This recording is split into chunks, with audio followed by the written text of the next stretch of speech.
So mga katods, we arrive at the port. Ayan na, parating na, malapit na. So ayusin natin gamit natin kasi tayo yung nasa unahan. So maraming lalabas, kaya kailangan mauna tayo. So bababa lang natin, no? Nag-take lang tayo ng picture dun sa signage ng port para okay. Eh nandun pa sila, hindi nila nakita eh. Kapish. So mga katadjar, nandito na tayo sa Bacolod Port. At tayo maghahanap ng Bacolod Inasal, syempre. Sanay with Kansi. Mga katods, wag po kayong manyakis.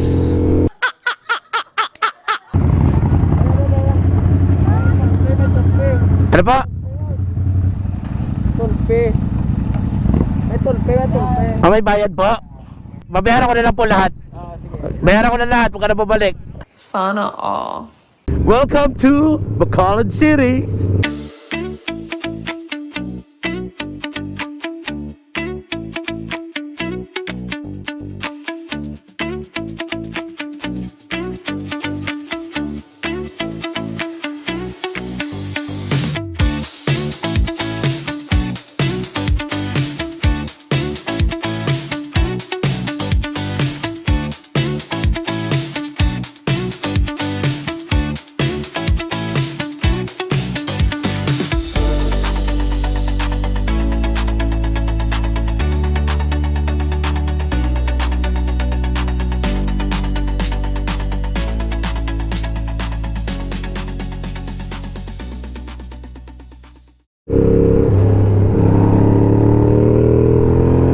So update mga katods, nandito tayo sa parang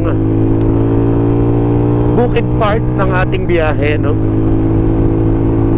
Less yung bayan at maraming puno. So papagaso tayo ng mga katods at baka mahaba to. Maubusan tayo ng gas. Dito tayo 95. Tara ka.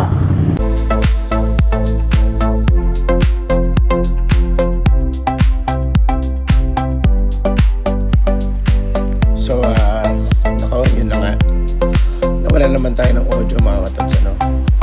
So after magpagas, diretso na tayo sa Dumaguete Port. Pero daan muna tayo sa hotel, yung nakabook na hindi namin na-stayan para makaligo, freshen up. Then try natin i-catch yung 6 AM papunta sa Dapitan sa Zamboanga.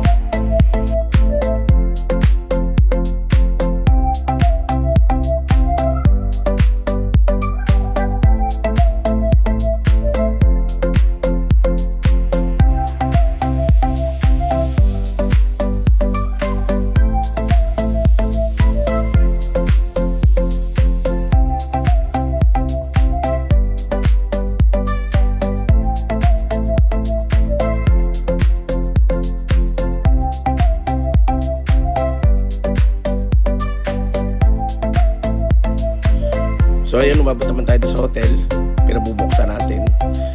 Tapos diretso na tayo ng Dumaguete Port.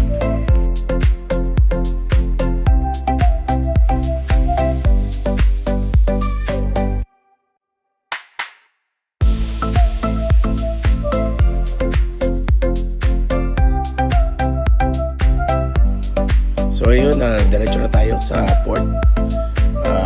Hopefully may maabutan po tayo. So ayun, may naabutan naman tayong barko papuntang Dapitan 6 AM. So dito ko na lang siguro tatapusin ang aking video. Ayan o, yan yung port. So when we come back, nandun na tayo sa barko papunta sa Dapitan. Okay? So La Beach Moro signing out.